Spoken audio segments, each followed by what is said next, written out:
कौशल्यापेक्षा श्रेष्ठ ठरली. लाहोर चित्र सशे धरणाऱ्याच्या कुळातली बाई यशोदेपेक्षा श्रेष्ठ ठरली. आणि लाहोर चित्र सशे धरणाऱ्याच्या कुळातली बाई विलासबुवा देवकीपेक्षा श्रेष्ठ ठरली. जातीवर सांगत कौशल्या मातेचं रामप्रभूवर प्रेम होतं, पण वनवासाला जाताना ररड्या खाऊ द्याला का? ररड्याच ना फक्त, त्याच्या रडण्यानं भिंती रडत होत्या. इतका आपण पाहिलं. चला, भगवान कृष्ण परमात्मा यशोदेकडे गोकुळात नेऊन ठेवत असताना देवकी ररड्या. नाथ बाबा प्राण सोडा का? नाही. भगवान बाबा सोडा का प्राण? नाही. यमुनेच्या डोहात चेंडू बुडाल्यावर यशोदा रडत होत्या, पण पुढे सरकल्या का? मागे मागे सरे, पाऊला पाऊली माग सरकत होती, पुढे सरकली का? नाही. बरोबर. यशोदा सामान्य आहे का? गंगाखेडचे आई साहेब सांगतात, धन्य यशोदा ती माय दाशी जनी वंदी पाय. अधिकार होता आई साहेबांचा. या तिन्ही दर्जेदार माता, पण यांच्यापेक्षा कोटीपटीनं श्रेष्ठ ठरली शबरी. प्रभू रामचंद्राच्या पायाच्या जखमा पाहिल्या. पाय दोहाच्या निमित्तानं विचारलं, देवा जखमा कस काय? म्हणले, पितृ आज्ञे करता बिना चपलाचा फिरतो, सहनच झालं नाही आणि पायावर देह ठेवला. तिचे येणे जाणे संपले, खुंटले. तिचे येणे जाणे खुंटले.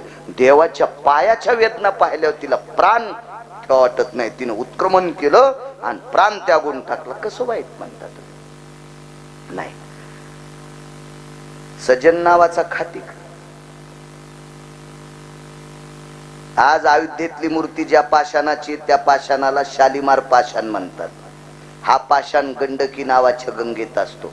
पंढरपुरातल्या मालकाला शाप प्रदान झाला आणि मालक पाषाण होऊन पडले आणि त्या पाषाणाची मूर्ती, त्या पाषाणाच्या मूर्तीला तुळशीच्या पानाचा नैवेद्य असतोय आणि त्या शालिग्रामाचा पाषाण तराजूत ठेवून एकीकून मास टाकून एकीत होता सज्जन नावाचा खाटी. सज्जन कसा या लागे मास. चला, मग हा चारुकीर्ती नावाचा प्रधान ज्यांच्याकडे होता तो राजा वाईट आहे असं म्हणता येणार नाही. चारुकीर्ती प्रधानाचा ऐकून तो राजा बाहेर आला, रथात बसला, सारथी सोबत आहे, चारुकीर्ती प्रधान सोबत आहे आणि चारुकीर्तीने पायावर डोकं ठेवलं आणि राजाने दोन्ही हात छातीवर टेकले. त्यांच्याकडे पायावर डोकं ठेवण्याची पद्धत नाही. ज्याचा त्याचा धर्म आहे. आपण कशाला इचकायचं? फुकट कळण शेंडी वळवळ काय घेणं आहे का आपल्याला त्याच्यावर? अगं, मला एक जण म्हणला मुसलमान पित्र घालीत नाहीत, मग त्याचे पित्र मग तू सुनता कर. काही गरज आहे का आपल्याला ह्या कुटाण्यावर? मला सांगत काय काय संबंध आहे का आपल्याला? ते नाहीत घालीत. अरे त्यांच्या धर्मात सांगितलं नाही सोमळ्या. आपल्याकडे सांगितलं आपण मोठ्यांचं अनुकरण करायचं. हा संप्रदाय कोणाच्या बापाची जहागिरी नाही. हा संप्रदाय वेद प्रणीत आहे. हा संप्रदाय शास्त्र प्रणीत आहे. हा संप्रदाय मुख्यतः पुराण प्रणीत आहे. पहावे पुराणी विचारोनी. आणि हा संप्रदाय ऋषी प्रणीत आहे. हा संप्रदाय मुनी प्रणीत आहे. मोठाले ज्या रस्त्याने गेले त्या रस्त्याने आपण जायचंय. आपल्या मनाची मागणं नाचवायची नाही. विठाला विठाला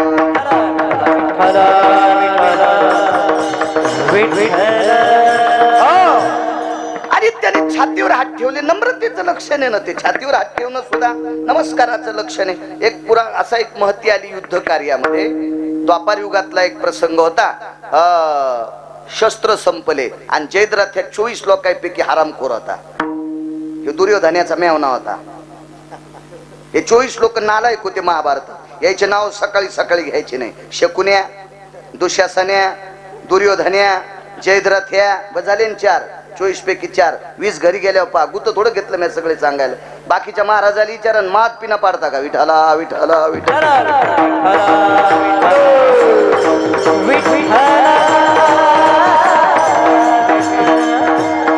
शस्त्र हातातलं संपलंय. लात मारली. हातातलं शस्त्र संपल्यावर वरी हात करणं नम्रतेचं लक्षण.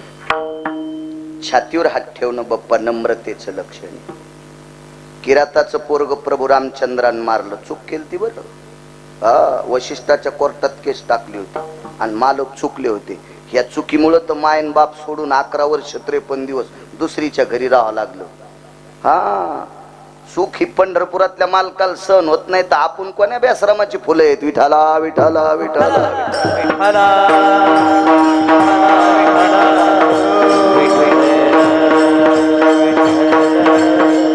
काय सांगू लागलो.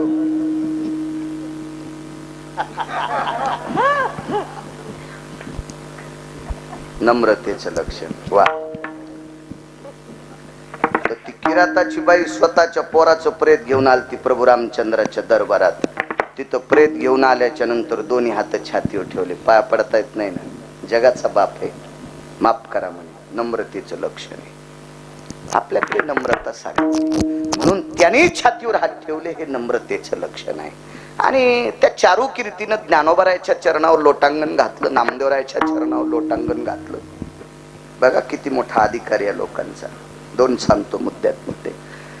माऊली महावैष्णव ज्ञानोबारायने तहान लागल्याच्या नंतर एका विहिरीला पाणी लावलं. मला वाटतंय तो खूप उचंबळाला. तव गडगडीत कुंभ उदके ओसंडला, तव गडगडीत कुंभ उदके ओसंडला,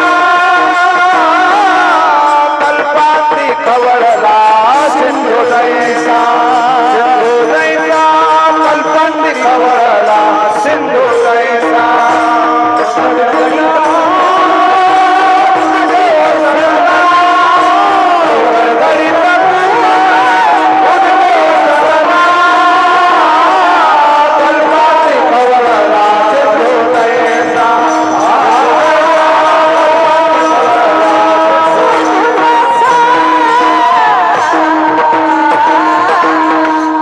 कल्पांती खळवळला सिंधू जैसा.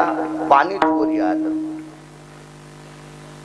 हाही साक्षात्कार त्या यवन मुस्लिम राजाने पाहला. पण काही काही माणसं चमत्काराला नमस्कार करणारे असते. टाळेगावकर महाराजांना नारळ द्यावा. चतुराबाईच्या नातीला पोरग झालं. महाराजांनी गंडा बांधला. आणसाबाईच्या नातील बब्या झाला. लागली रांग तिकडच. ह्या अशा चमत्काराला नमस्कार करणारा महाराष्ट्रात 2% पांचट वर्ग आहे. कर्तव्याला नमस्कार करणारा वारकरी संप्रदाय, कर्मशील संप्रदाय. आपण कर्मभूमीवर आलो. ह्या भंगाऱ्या गोष्टीला महत्व द्यायचं नाही. याच्या पलीकडे सांगू का. ज्ञानोबाराय तुकोबारायने जे देव सांगितले नाही त्या हलकट देवायच्या पण पाया पडायचं नाही. शेंदरी हेंदरी दैवते जे स्वतःच्या पोटा करता भीक मागायले त्या बोंबल्या देवायच्या काय पाया पडतात. आणि हे काय तुमचं भलं करणार आहेत ते भिकार चोट. विठाला विठाला विठाला.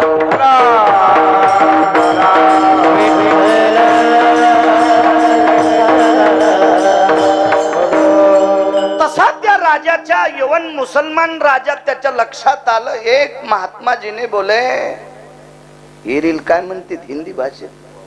बावडी मला काय हिंदी येत नाही.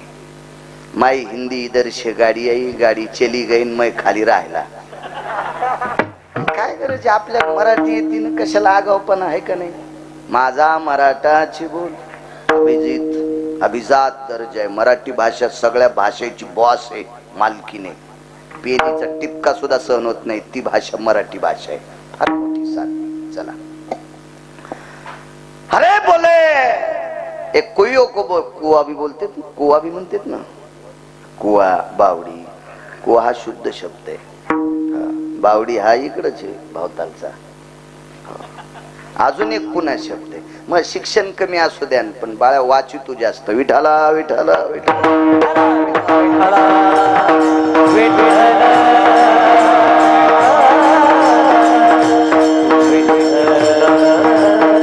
जाऊ द्या. हिंदीत कुवान बावडी, मराठीत काय म्हणते तिरीला. ते नाही सांगायचं. पुढचं सांगायचं दुसरं. हा चिरिया कोण घाली पदा मात्रा ते ठेली बारवपणा पावली तीच हो. अष्टमात्र्यातल्या 4 मात्र्यातल्या 14 मात्र्यातल्या कोणावर येते तिला बारव म्हणतात. सवे चंद्रबिंब भासे ग्राम उथंबोनी नाचे स्नाना विरही आरजे तृष्णा भागे आडमंती त्याला आड म्हणायचं. पण तुम्ही गावातल्याला आड म्हणते राजे हो. पुढचं ऐकन गिरगाव करायचं हे पहिल्या वर्गातलंय. कॉलेज मधलं ऐकन पुढचं विठाला विठाला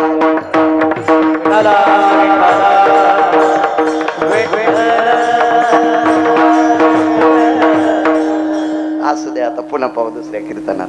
तुम्ही पुन्हा म्हणताल तुला येतच नाही. इकून पिना पाडायची मग. आपलं शिका. माझं मत आहे आपलं शिका. विरील काय म्हणावं ते आपलं शिकावं. हो. काय झालंय माईक एखाद्याच्या हातात दिलं की ते धर्मावर इतकं बोलतो जसा धर्म याच्या आज्यानं सुरू केलता. आणि धर्माच्या बाबतीत तिला इतकं अनुकरण करत नाही. हो. तुम्हाला एक माहिती का गुरुजी काय म्हणाल ते? रंगनाथ गुरुजीनं त्या काळात वाक्य वापरलं होतं काही ठराविक लोकायला. तुम्ही काय वारकरी संप्रदायाचा प्रचार करता म्हणले. तुमचे पोट्टे इलायतीत शिकायला येतं आणि तुम्ही इकडे आम्हाला गाथा मराठीत सांगता. हे तुमचा नाही उद्धार होणार. ते झोपलेच सगळे विठाला विठाला विठाला.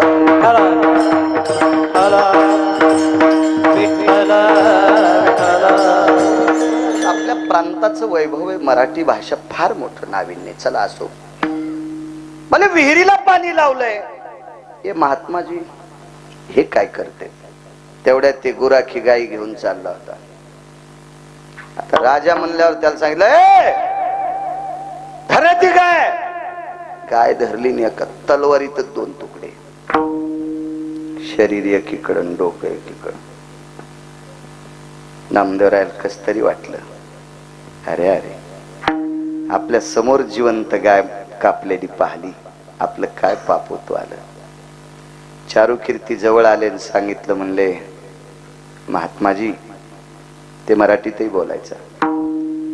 नामदेवरायला हिंदी येत होती. अभंग फार आहेत नामदेवरायचे भरपूर. हो. काय झालं? काही नाही. ही तुमची परीक्षा आहे. काय परीक्षा आहे? ऐका राजाचं. राजानं सांगितलं अब महाराष्ट्र के संत है जी बोले ए गौ माता जिंदी करतो बोले. नामदेवराय म्हणले त्याच्यात काय ताण घ्यायचा. कधी करताल? वेळ सांगितला. त्याच वेळेला विटेवरचे मालक आले. नामदेवरायला उठवलं. काय म्हणले? काय नाही गाय. लगेच जिवंत. सामान्य साक्षात्कार आहे. साधा साक्षात्कार आहे का? हा साक्षात्कार आनंद आश्रमामध्ये उत्तर भारतामध्ये कबीरजींच्या कानावर गेला आणि कबीरांनी उत्तर भारतात नामदेवरायाचा वारकरी संप्रदायाच्या बाबतीत महती गायली. तिथले आचार्य, पंडित, शास्त्री, वेदांतिक, पुराणिक हे सगळी लोक मग पंढरपूरला निघाले. त्यावेळेला आपल्याकडे शास्त्रींची संख्या फार कमी होती. आता आपण नशिबवान आहेत. आता आपल्याला भरपूर शास्त्री येतात. हो, खूप खूप शास्त्री. पण माझ्या जन्माच्या अगोदर महाराष्ट्रात 3च शास्त्री आले. जगन्नाथ अण्णा पवार, तुकाराम महाराज महामुनी आणि प्रल्हाद शास्त्री दैठणकर. त्याच्यात आपण इतके नशिबवान आहेत. त्याच्यातले एक शास्त्री आपल्या मराठवाड्यातले भगवान दादा प्रल्हाद शास्त्री. काय गोडवा. आता आपण खूप नशिबवान आहेत की आपल्याला खूपशे शास्त्री बघायला भेटते. तो काळ अवघड होता. हे पाय हे लय रगील माणूस. हो काय करावं तरी मी सांगत असतो गपचिक बसा. पण काय करावं विठाला विठाला विठाला.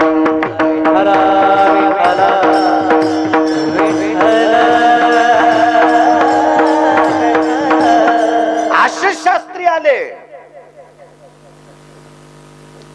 आणि ही यात्रा चलत असताना उत्तर भारतात कान्होगोवारी नावाचा एक संन्यासी भेटला. त्याच्या जटा धरायला 400 शिष्य होते. जटा दाढी मिशा सांभाळायला 5-50 इतक्या मिशा आणि दाढी लांबलेल्या होत्या. हो. आणि जटा धरायला शिष्य होते. लय वैभवशाली. ते सोन्याच्या चुलीवरचा स्वयंपाक खात होते. सोन्याची चूल. फक्त लाकडं सोन्याची नसते. लाकडं कसे सोन्याचे. माधव महाराज मगर सांगायचे. हो, परमार्थातले आधुरी लोक. मी एक तर वाचून सांगतो, नाही तर महाराष्ट्रातल्या फक्त 6 लोकांचं ऐकून सांगतो. अजून 7व्याचं ऐकून सांगितलंच नाही आणि फजिती करून घेणारही नाही. विठाला विठाला विठाला विठाला विठाला.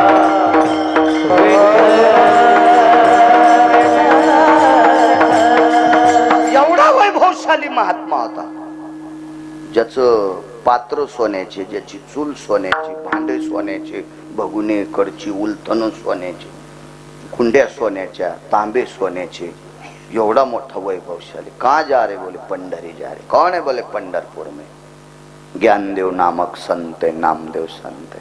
हाँ जी बोले. नामदेव बोले पत्थर को दूध पिलाता है. बोले पत्थर को. मुक्ताई साहेब सोबत होत्या. काय वानू आता न पुरे वाणी सांगतोय, वेळेत संपवून लोकांना त्रास द्यायचा नाही. कशाला पाप घेऊ मी, लोकांना त्रास देऊ. पत्थर को दूध पिलाता है. मुक्ताई साहेब म्हणल्या, दादा हे पत्थर पत्थर कशाला म्हणाले? ज्ञानोबा म्हणले, मुक्ता पत्थर म्हणजे दगड. आता मुक्ताई साहेबाला कुठं कळत नसते, आदिशक्ती होत्या त्या. हा, सगळ्या शक्त्या जिथं हीच होत्या तिथं ती शक्ती सुरू होती त्या मुक्ताई साहेब. बाकीच्या सगळ्या शक्त्या झोपल्या, ती शक्ती जागी होती त्या मुक्ताई साहेब येतात. चला, माधव महाराज सांगायचे असं सहज. आणि म्हणले, पंढरपुरातल्या मालकाला दगड म्हणते का हे? हो म्हणले, हो. मुक्ताई साहेबांनी कान्हो गोवारीला विचारलं, आप पत्थर को दूध पिलाते? जी बोले, मैं पिलाता. सोन्याच्या गुंडीत दूध आणलं, मांडीवर चिरा घेतला. आता आपलं चिऱ्याच दगड आहे, चिरा, खरं नाव चिरा असतं बरं या पाषाणात, चिरा. आणि ते चिरा मांडीवर घेतला आणि गुंडीत लावल्याबरोबर त्या चिऱ्यानं गुंडीभर दूध पिलं दगडानं. कान्हो गोवारी सिद्ध संन्यासी होता. आणि सिद्ध लोक काही काही चमत्कार दाखवत असते, पण सिद्धाचा चमत्कार उद्धाराचा नसतोय. हो, म्हणून ज्ञानोबारायन लय ठोके आणले, यायच्या नादी लागू नका. तरी लय सुंबळे आपले बिनशेपटीची अकलच नाही द्यायला. विठाला विठाला.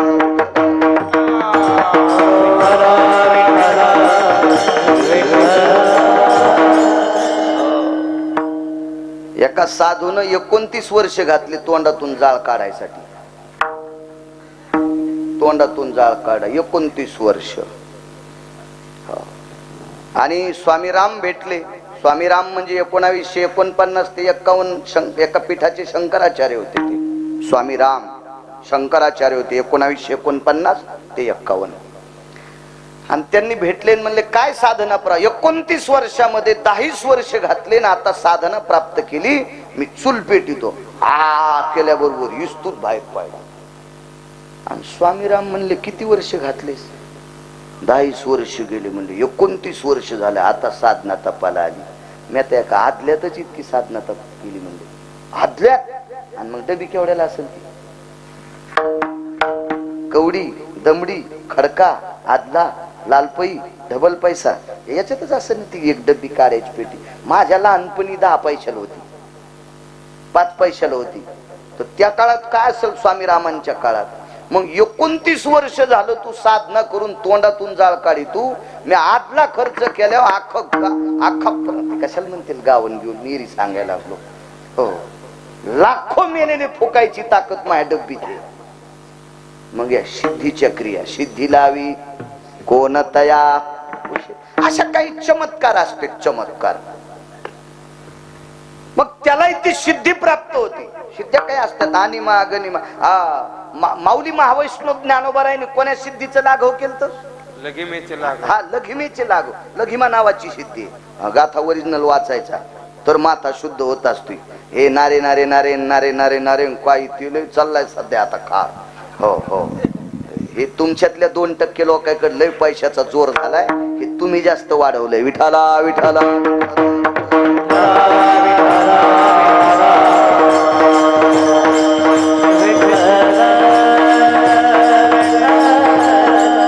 चुकीच्या मार्गाने कमवलेल्याचे पैसे चांगल्याला कधीच जात नसते, ते भंगिरेलाच जात असते. हे बी लक्षात ठेवत जा.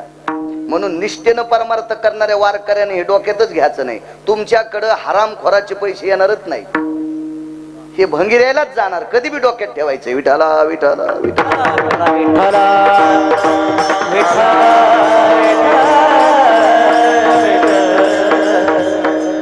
मुक्ताई साहेबांनी ते पाहिलं. बाकीचे सगळे लोक म्हणले, बापरे, पत्थर को दूध पिलाता है, पत्थर को दूध पिलाता है. मुक्ताई साहेब बाहेर आल्या. ज्ञानोबारायांनी बरंच ताळलं होतं, पण आई साहेब थांबल्या नाही. आणि कानोगवारीची दाढी झालेली, चटा धरून. लय मोठा माणूस होता ते, लय मोठा, लय मोठा. म्हणजे यानं हो आपल्याकडं ज्याच्याकडे हे लय का त्याला म्हणते ते लयच मोठा महाराज आहे. काय येडपटेस तू सुमळ्या. आपल्या संप्रदायात पैशानं महाराज मोठा नसतो. आपल्या संप्रदायात किती मोठ्या गाडीत आलाय महाराज याच्यावर मोठा नसतो. आपल्या संप्रदायात आचरणाव महाराज मोठा असतो. विठाला विठाला विठाला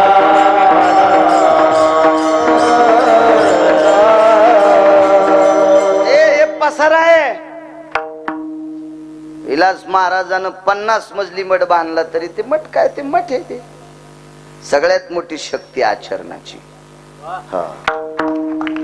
आणि तुम्ही गाड्या घोड्यावर जर महाराज मोठा म्हणत असतील तर तुमच्या परिसरात मला शेतकरी दाखवा बरं. त्याला 12.5 लाखाचं जनरेटर आहे. ऐक माऊली बाळू आहे पाहिला शेतकरी. वकील साहेब तुम्ही पाहिला का? मला 4.5 लाखाचं घ्यायचंय. धावा चालली.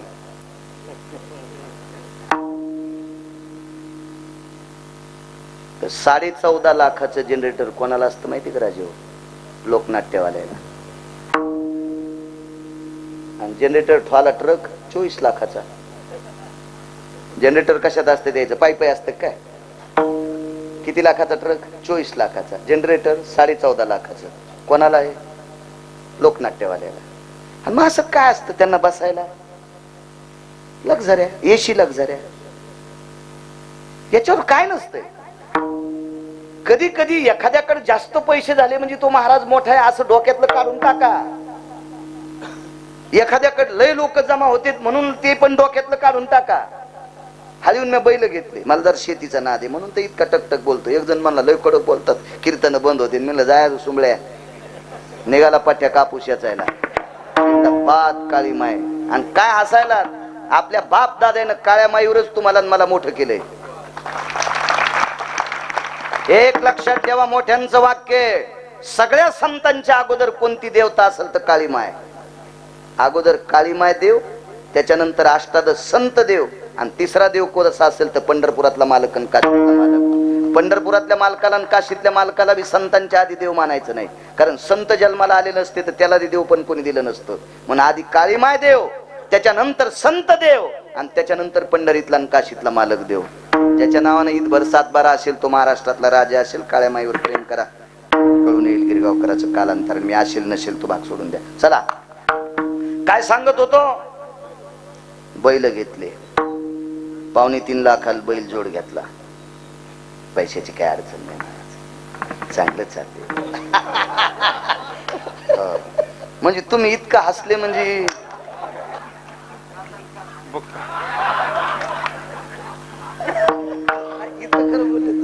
नाही. मी कुठंच बोल, मी प्रत्येक कीर्तनात सांगतो मला पाईप आहे. मला दाबून सोडून गप्पा हाणायचा नादच नाही. आमची इथे एक बाई गावरान तुपात चपात्या खात होती. काय खाल्लं जीजी तर काय नाही, कुटके खाल्ले. सकाळच्या मसडच मेली. देव म्हणला तुपात चपात्या खातील, कुटके म्हणाली, मसडच मेली. मग चांगलं चाललंय, मी कशाला कुथू? मालकाची कृपा आहे, सगळं चांगलं चाललंय, गोड चाललंय पद्धतशीर. तुम्ही घरचं खाता तरी सुखी आहेत. मी महाराष्ट्रातल्या किती गावातलं तूप खाल्लंय तरी कुथायलो. आणि नियम मला इंच भर जागा ठोचा नाही लाल करायची. आहे का नाही? किती आहे का नाही? महाराज लोकांनी कुठायचंच नाही, आपण अद्याप नाही. चला 2.25 लाखाचा बैल जोड आणला. खाला काय त्याला? मका असेल, कडुळ असेल, गजरा असेल, कडबा असेल, पेंड असेल, पण कुठं? बांधून बांधून. आणि देवाला सोड्याला कठाळ्या. देवाला सोड्याला कठाळ्या काय खातो? कोणाची मका. मग काही काही नशीबवान कठाळे येत. तशी एखाद्याकडे लय पैसे आहेत म्हणून ते कठाळ्या समजायचा. तुम्ही कशाला स्वतःला लहान समजिता? पाळलेल्या बैलाला साधं समजित असते तर. अरे पाळल्याला बैल व्यसनीच्या आणि मुंगशाच्या चौकटीतला आहे. आणि देवाला सोड्याला कठाळ्या मुंगशाच्या आणि यशनीच्या पलीकडचा आहे. ते तुम्हाला आवताला धरता येत नाही, चिखल तुडवायला आणता येत नाही. हे लयच झालं तर लांबून हात जोडीचा, जवळ गेल्यावर फाटक्यात दात पाडीन. विठाला विठाला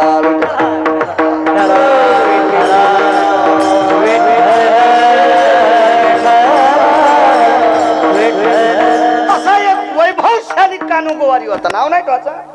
वैभव कानोगोवारीला नाव ठेवायची माझी काय पात्रता आहे? त्याचं पुराणात नाव आहे.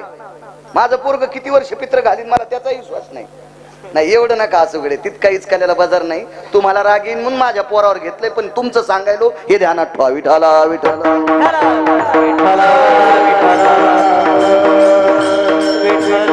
मुक्ताई साहेब म्हणल्या, अरे झिपऱ्या, अशा दगडायला दूध तर आमच्या परिसरातलं कोणी पाजीन, पण पंढरपुरातल्या उभ्या दगडाला दूध पाच, मग तू या खडावा पुसायचं काम मी करीन. ते तितकं ठसलं. कानोगोवारी भूषणात आलं. पंढरपूरला शिबिर ठोकलं. रावट्या गिवट्या त्या काळात ठोकल्या. शिष्याला सांगितलं मंडईतून दूध आणा. 550 गवळी आमके तमके जवळ बोलिले. काय लिटर दूध घ्यायचं, पण बिना धारवाण्याचं दूध, म्हणजे पाणी न टाकलेलं दूध. सोन्याच्या गुंड्या 100-200 दूध. हरेच भरले तिथं. ती सोन्याची गुंडी त्याच्यात बुडिली. दूध पाजण्यासाठी कानोगोवारी निघाला. नामदेव पायरी पर्यंत, आता जी नामदेव पायरी चोखोबारायची समाधी, तिथपर्यंत कानोगोवारी ह्या शिष्यमंडळन ते थाटन ते वैभवन ते अशी ती गुंडी सोन्याची. लोक बघायला अशी, त्या काळात काय अशी गर्दी नव्हती. 550 लोक म्हणजे लय गर्दी वाटायची. आणि पण तात्विक लोक होते. कानोगोवारी कानोगोवारी, उत्तर भारतातला महाराज आहे, उत्तर भारतातला महाराज आहे. आणि ती सोन्याची गुंडी पाहणं, देवाला दूध पाजणारे, देवाला दूध पाजणारे. पंढरपुरातल्या मालका इतका गुंड जगात कोणी नाही. हे वायरच वारणार, टाटरच वारणार, ह्या गुंडाळायचं काय असतं? हे पैपच वारणार, कोणाची कापसच वारणार. हे गुंडाळ तर काही कुठे पडे ते काय नाही. ते किती मोठा गुंड आहे माहितीये का?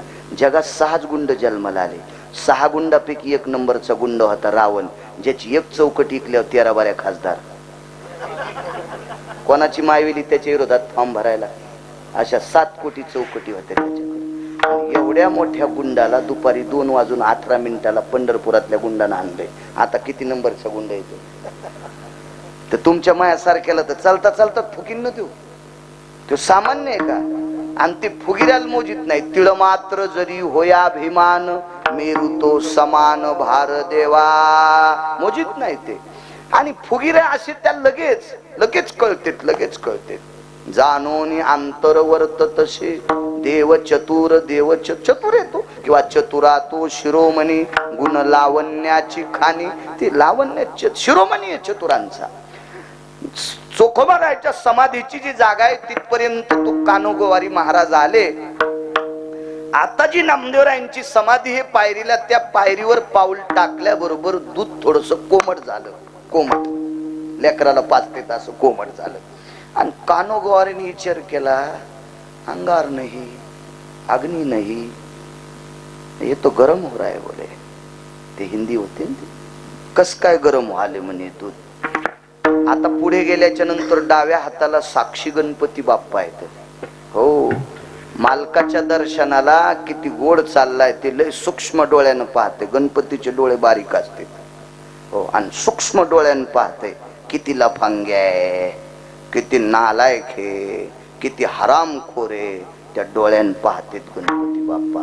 आणि आता उजव्या हाताला जाताना एक समाधी, जळोजी मळोजी नावाच्या अधिकाऱ्यांची समाधी, आणि पुढे त्यांनीच बांधलेलं ते मंडप. आणि गरुड खांबाच्या अलीकडे एक खांब होता, त्याला गरुड खांब नाही, एक पार होता.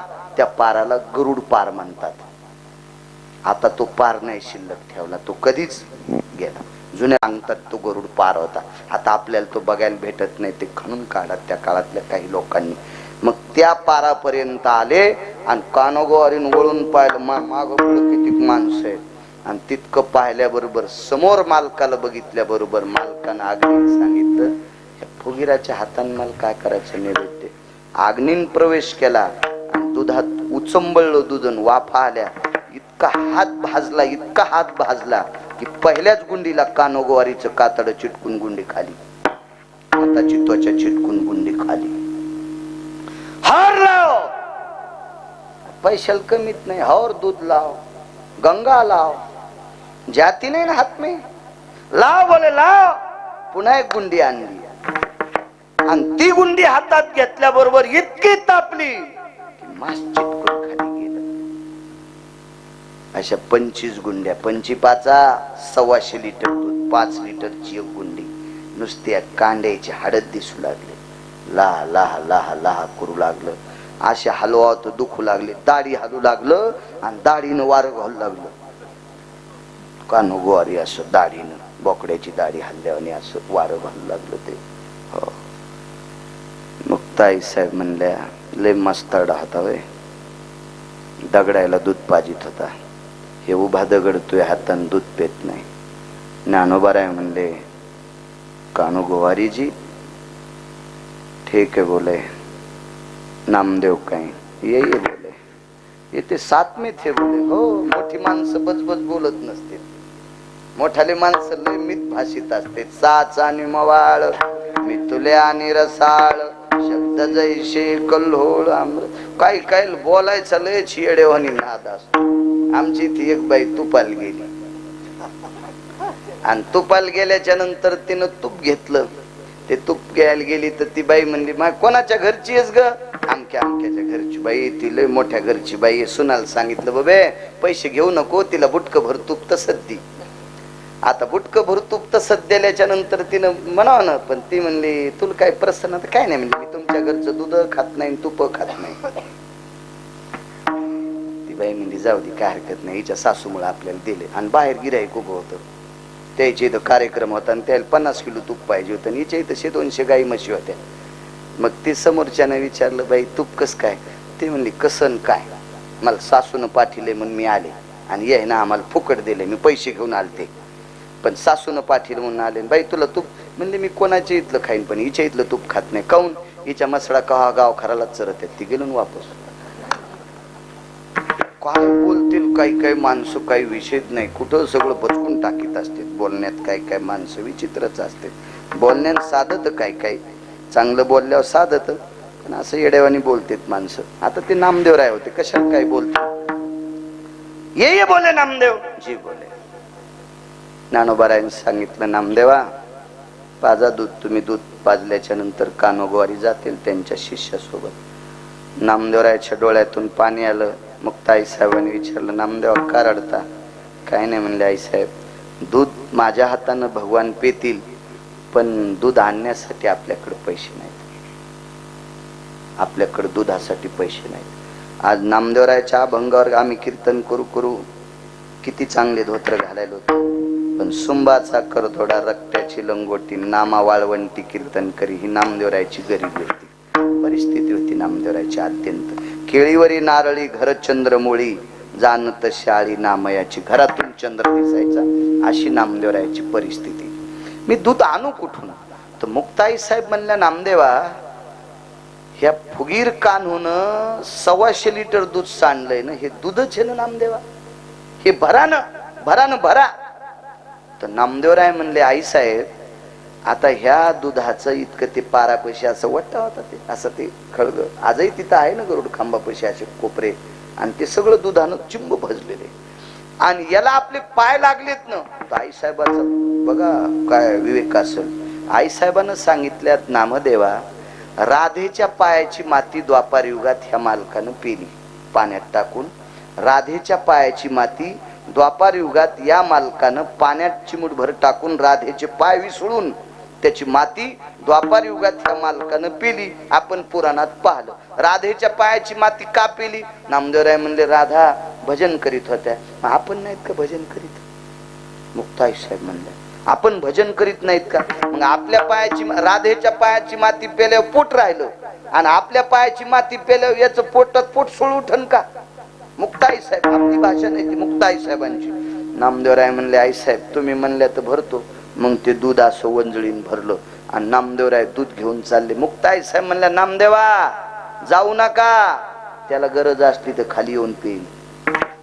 कानोगोवारी सगळंच बघू लागलं, पाहू लागलं, ते सिद्धी प्राप्त होती त्याला, सिद्धी सिद्धी. आणि मग दूध पिओ मोरे गोविंद लाला. नामदेवराय नाशी दुधाची चरवी धरली, देवा यावं लागतंय. खाली आले, फिरविले देऊळ जगा माझी ख्याती, नाम देवा हाती दूध प्याला. इतकंच नाही, एके दिवशी जीव घातला. पाषाणाची मूर्ती कापे थरा थरा, आणि जीवी भरा भरा नाम्या सवे. महाराज ब्रह्मांडाच्या मालकाला सांगितलं ते करायला लावतो. एवढी ज्या संतात ताकद आहे त्या संतांच्या बाबतीत देहूतले मालक पहिल्या कडव्यात म्हणतात,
सद्गुरु मोतीराम महाराजांचं गोडसं अधिष्ठान,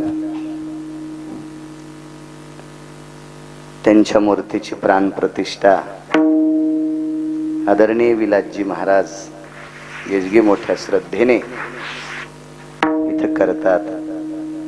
महाराज ज्या साधून आपल्या प्रांतातली सगळी लोक आध्यात्मिक क्षेत्रात आणली त्या सद्गुरु मोतीराम महाराजांचा काय मोठा दर्जा असेल महाराज, काय मोठी व्याप्ती असेल, काय टोक असेल. आणि अशा पवित्र संतांचं अधिष्ठान इथे आदरणीय विलासजी महाराज करतात. महाराज तुम्हाला कोटी कोटी धन्यवाद. परिसरातल्या प्रांतातल्या सर्व सद्भक्तांना जाता येता सद्गुरु मोतीराम महाराजांचं दर्शन होतंय. महाराज ही देवमान्य संत आहेत, ही संतमान्य संत आहेत, नुसती जगमान्य नाहीत, ही देवमान्य लोक आहेत. आणि अशा महात्म्यांचं अधिष्ठान पवित्र आश्रमावर विलास महाराज करतात. महाराज तुम्हाला कोटी कोटी धन्यवाद. प्रांतातल्या लोकांनी सुद्धा सात्विक सदाचारी पुण्यशील पावन वारकऱ्यांच्या पाठीमागे राहिलं पाहिजे की जे धर्माचं काम करतात, धर्म उंच नेण्याचं काम करतात. असं जर कोणाच्या हातात सूत्र असेल तर ते सूत्र कधीच तुटू नये, ती दोरी कधी तुटू नये, त्याच्यासाठी बळ तुमच्या सारख्यांचं पाठीमागा असावा. या परिसरातल्या सर्व जनतेना विनंती करतो. मृदंगाचार्य आदरणीय बाप्पा सुद्धा आहेत, त्यांनाही धन्यवाद प्रणाम. या परिसरातलं जुनाट गायन क्षेत्रातलं व्यक्तिमत्व आदरणीय भगवान महाराज विसातकर, आदरणीय नवीन तरुण तडफदार कीर्तनकाराच्या यादीमध्ये मोठे आदरणीय आमचे नाथ महाराज आहेत. प्रमाण आटोकाट ज्यांना गोडशी अशी पाठ आहेत असे उत्तरेश्वर बापू वांगीकर आहेत, ज्यांच्या आवाजाची बुलंद तोप आहे असे आमचे आदरणीय श्रीराम महाराज पांचाळ आहेत. त्यांच्या बाजूचे गटांगरेकड महाराज आहेत. मस्तक माझा पायावरी या वारकरी संतांच्या परिसरातून बऱ्यापैकी आलेल्या श्रोते जनार्दनांच्या चरणी साष्टांग प्रणिपात करतो. महाराजांनी सांगितलं रोज गावातली लोक भरगच्च अन्नदान करतात. महाराज त्या अन्नदात्यांना सुद्धा कोटी कोटी धन्यवाद. राजे हो, संत शिरोमणी नामदेवरायांचा एक अभंग आहे, उदक दाने सदा सुखी अन्नदाने दृढायुषी. आपल्या विहिरीचं, आपल्या बोरचं, आपल्या मोटारीचं पाणी जर कोणी पेत असेल तर त्या घरातल्या लोकांना सुख प्राप्त होते. आणि आपण कमवलेल्या द्रव्यातल्या पैशाचं प्रसाद अन्नदान जर कोणी घेत असेल तर त्या घरच्या लोकांना दृढ आयुष्य प्राप्त होत असते. आणि त्यातली त्यात अन्नदान केल्यानं तर आयुष्य प्राप्त होतच, पण जिथं सद्गुरु मोतीराम महाराजांचं अधिष्ठान आहे, जिथे सद्गुरु मारुती महाराज असतील, सोपान काका असतील, आदी करून या सर्व संतांचं अधिष्ठान आहे, अशा संतांच्या अधिष्ठानावर केलेलं अन्नदान पांडवाच्या यज्ञाला लाजवील इतकं मोठं अन्नदान आहे. कारण कपोत कल्पित नावाच्या साधूने दुसऱ्याच्या खळ्यावर वेचलेलं धान्य, खळ्याच्या पाळूवर खळ, परसडीच्या बाहेर, परसडी कळतील ज्यांच्या पॅन्टवाल्याला नसती कळत, परसडी तुम्हाला कळत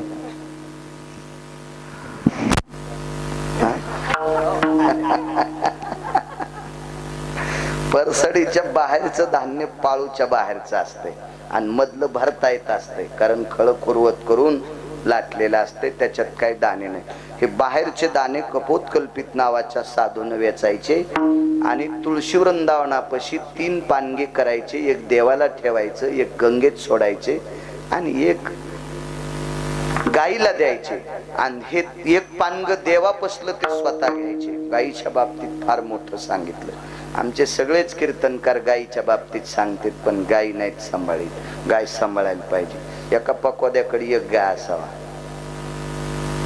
एका गुणीजन मंडळीकडे एक गाय असावा आणि कीर्तनकाराकडे 11 पासून पुढे असावा. हा बस झालं, म्हणजे तुम्ही काही याच्यातून मुक्त झाले. तुम्ही आता 7-8 होतेलच ना, त्याच्या करायचं काय. आम्हाला तरी चिले पिले सांभाळायचे, तुम्हाला तरी कोण सांभाळायचं आहे का नाही. केलं पाहिजे तुम्ही. आपण लोकांना जर गायी सांभाळल्या तर बऱ्यापैकी पुण्य वाढल. गायीच्या बाबतीत फार मोठी ताकद आहे. सांभाळायचं. माईवरण, गाईवरण, बापावर सगळ्याला बोलता येते. सांभाळता कोणाला येते, बोलता कोणाला येते. तमाशातल्या तरी तुम्हाला कुठं शिव्या दिल्यात, त्याने कुठं शिव्या दिल्यात. बोलण्यापेक्षा बोले तैसा चाले त्याची वंदावी पावली. याच्या पलीकडे सांगू का. सांगे परी वागे त्याशी थोर मानावे आणि सांगे परी न वागे त्याशी चोर मानावे. की बोले तरी करणे कठीण. वा वा वा. त्याच्याकरता गायी असा. इथेही गायी असल्या तर सद्गुरू मारुती महाराजांना, सद्गुरू सोपान काकांना, गुरुवर्य सद्गुरू मोतीराम महाराजांना फार आनंद होईल. कारण कोट्यावधी रुपयाचं घर शुद्ध करण्यासाठी वास्तुशांतीला एक गाय बांधित असते. तर हे परिसर पवित्र करण्यासाठी गायीची किती ताकद. महाराजांकडे 2 गायी. वा धन्यवाद, चांगली गोष्ट आहे. हो असो. असं पवित्र हा कपोत कल्पित नावाच्या साधून दाणे येसलेन देवा पुढचा नैवेद्य स्वतःला घेतला. तितक्यात एक कुत्री आली. आणि कुत्र्याचा स्वभाव असतो खाणाऱ्याच्या हाताकडे पाहणं, तोंडाकडे पाहणं, असं खालीवरी मान करीत असतो. कुत्र खाली हात केला की खाली पाहतं, वरी घास केला की त्याला भूक लागते. म्हणून तर जेवताना कुत्र जवळ नसावा असा पुराणाचा सिद्धांत आहे. त्याचं कारण सांगतो. चिंच खाणाऱ्या माणसाच्या जवळ उभं राहिलं की तोंडाला पाणी सुटतं आणि कुत्र्याच्या जवळ बसलं की, जेवत बसलं की त्याच्या तोंडाला पाणी सुटतंय. आणि त्याच्या तोंडाची लाळ खाली पडली की विज्ञानाच्या भाषेत त्याच्या लाळीमध्ये रॅबीज असतात आणि पुराणाच्या भाषेत त्याचं वेगळं नाव आहे जंतूचं. ते मग घरी गेल्यावर वाचा. आता मा टाइम संपला ना, आहे का नाही. शिजल्यावर जाळ घालणं म्हणजे वरण करपून जात असतं, आहे का नाही. शिजल्यावरही जाळण वाया जावायचं मूळ कशाला आपण जाळ घालायचं. 11 10:30 संपवायला पाहिजे होतं. काय लगे मीटर जळालं तुमचं, आहे का नाही. हा हो ना. त्या साधून सूर्याला थांबायला लावलं. आपल्याला काय पाकिट घेणार आहे. जर जरा जरा टाइम झाला तर काऊन घड्या बघायच्या, आहे का नाही. आहे का नाही. घडीनच हाणायचा. हे नाहीत तसे म्हणा. बाकीच्या बचबच करून याच्या करता म्हणायलो विठाला विठाला विठाला.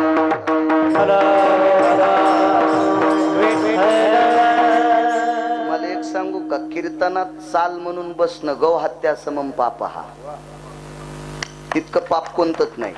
कीर्तनकाराला 2 बी अभंग पाठ नसुद्या, तुम्ही त्याला काय नालायक समजायचं तर समजा, पण कीर्तनकार ज्या जागेवर बसून कीर्तन करतोय ती जागा नामदेवरायांची आहे. आणि त्या नामदेवरायाचा जर कोणी अपमान पाकिट घेऊन करीत असेल तर मला तरी वाटतंय त्याचा संसार वरून नाही पेटायचा, खालून पेटन. मी नाही सांगत, मोठ्यांचं वाक्य सांगतोय. माझी पात्रता सुद्धा नाही. मी मोठ्या लोकांचं ऐकून सांगतोय. आपल्या संप्रदायात बऱ्यापैकी असा घाणेरडा प्रकार चालू आहे.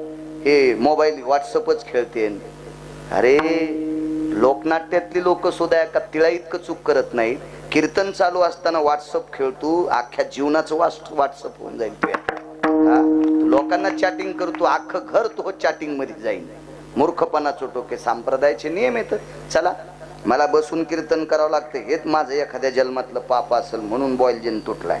तितकं सुद्धा मला दुःख वाटतं की आपलं वय नाही आपल्याला बसायचं. चला वाचिलं तीही मालकाची कृपा म्हणावं लागेल. काय सांगत होतो. कपोत ते कुत्र्याचे ते रॅबीत म्हणून जवळ. लय लोकांच्या घरी लय कुत्र्याला आकली नाही. कुत्रे कुठं बसवा. 55 लाखाची गाडी घेतली. स्टिअरिंग वर ते बसलं, कुत्र त्याच्या सीटवर बसलंय. म्हणजे बापाला त्या सीटवर बसायचं नाही. अशा काही कुत्र्याला आखली नाहीत, कुत्रे कुठं बसवा. अहो देवाला नैवेद्य नेत असताना झाकून का नेतात माहितीये का? सर्वात दोष कुत्र्याच्या दृष्टीचा आहे. शास्त्र सांगते त्याच्या पाठीमाग. आणि ते खाली पडलेल्या लाळीवर जर पाय पडले ना तर ती लाळ सर्वत्र घरात पसरत असते म्हणून कुत्र. आणि कपोतकल्पित नावाचे साधू जेवत असताना अन्नदान करणाऱ्याची ताकद सांगतो इथल्या संस्थांवर. जेवत असताना त्याच्या ती अर्धी भाकरी मोडीन कुत्र्याला फेकल्याबरोबर त्या कुत्रीनं तोंडात, ती नेमकीच जणलेली होती 1-2 दिवसापूर्वी, तिला 1-2 पिलं झालते, पोट उपसलेलं होतं, खाल्ल्याशिवाय पिलांना दूध देता येत नव्हतं. ती भाकरी तोंडात धरणं आणि भाकरी फेकणारा अलीकून आणि कुत्रीच्या तोंडात भाकरीन तितक्यातून मुंगूस गेलं. मुंगसाचं अर्धांग सोन्याचं झालं. अर्धांग हे मुंगूस कितीतरी यज्ञात लोळलं, त्याचे राहिलेलं अंग सोन्याचं झालंच नाही, उलटे सोन्याचे केस लोळल्यानं गळून गेले. लोळल्यानं गळून गेले. याचं एकमेव कारण होतं सुदाम देवाच्या नंतर विटेवरच्या मालकाचं, वैकुंठातल्या मालकाचं, भगवान विष्णू परमात्म्याचं निष्ठेनं भजन करणारा जर कोण होता तर कपोतकल्पित नावाचा साधू होता. आणि नामधारकानं फेकलेली भाकरी त्याच्या नामाच्या यज्ञात मुंगसाचं अंग सोन्याचं होतंय. मग ही भजनाची साधना आहे, हे भजनाचं क्षेत्र आहे, हे भजनाचं स्थळ आहे. इथं सद्गुरू मोतीराम महाराज, सद्गुरू मारुती महाराज, सद्गुरू सोपान काका आदी करून सर्व संतांचं अधिष्ठान. इथे एक मला वाटतं रामगिरी महात्मा होऊन गेले, गंगागिरी महाराज होऊन गेले. त्या गंगागिरी बाबांचं सुद्धा इथं अधिष्ठान होणार आहे. आणि ज्या संतांनी भजन केलंय अशा संतांच्या दरबारात केलेलं अन्नदान शरीराचं सोनं होणार नाही, पण जीवनाचं सोनं झाल्याशिवाय राहणार नाही. आपल्या जीवनाचं सोनं झाल्याशिवाय राहणार नाही. इतकी मोठी ताकद असते अशा पवित्र ठिकाणी अन्नदान केल्याची, फार मोठी शक्ती. आणि म्हणून जेवढे अन्नदाते आहेत, पंक्तीचे यजमान आहेत, त्या सर्व पंक्तीच्या यजमानांना कोटी कोटी धन्यवाद देतो. चालत असलेला हा मूर्ती प्राण प्रतिष्ठा आणि कलशारोहणाचा कार्यक्रम, मंदिर सुद्धा इतकं दर्जेदार बांधलं महाराज तुम्ही की ते मंदिर पायापासनं वरी शिखरापर्यंत पूर्ण पाषाणाचं आहे. चांगल्या प्रतीचा पाषाण आहे. ज्या पाषाणाला हजारो वर्षाचं आयुष्य असतं की शक्यतो ते पाषाण कशी वितळत नसतो, उघळत नसतो, अशा दर्जेदार पाषाणाचं मंदिर विलास महाराज तुम्ही बांधलं. म्हणून असाच दर्जा कायमस्वरूपी इथं भक्ती संप्रदायाचा राहो आणि तो टिकवण्यासाठी माझ्या ज्ञानोबाराय तुकोबारायची तुमच्यावर कृपा हो, अशी ज्ञानोबाराय तुकोबारायच्या चरणी प्रार्थना करतो आणि माझ्या वाणीला विराम देतो. विठोबा रखुमाई, विठोबा रखुमाई,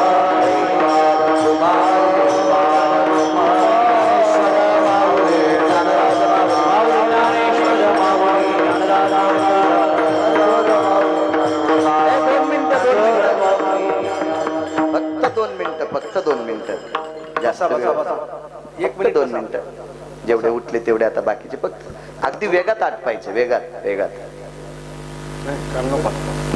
विठ्ठल जय जय विठ्ठल,